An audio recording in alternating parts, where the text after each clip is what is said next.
تفتكروا ايه هي العلاقات الناجحة الآمنة؟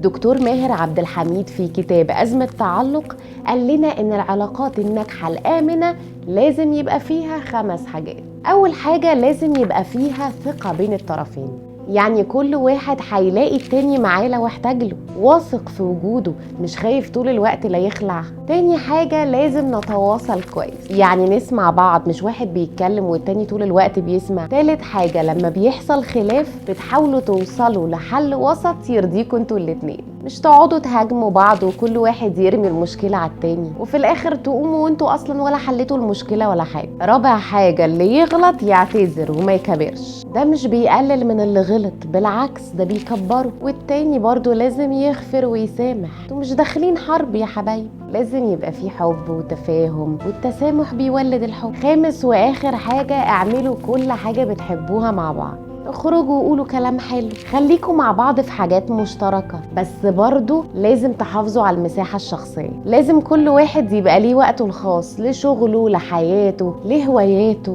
مساحة شخصية يعني. واهم حاجتين بقى، اول حاجة تحب نفسك وتعرف احتياجاتك وازاي تعبر عنها عشان تعرف تطلبها منه. وثانيا لو خارج من علاقة فاشلة لازم تتعافى قبل ما تدخل التانية. عايزين علاقات حلوة وآمنة بقى ولا ايه؟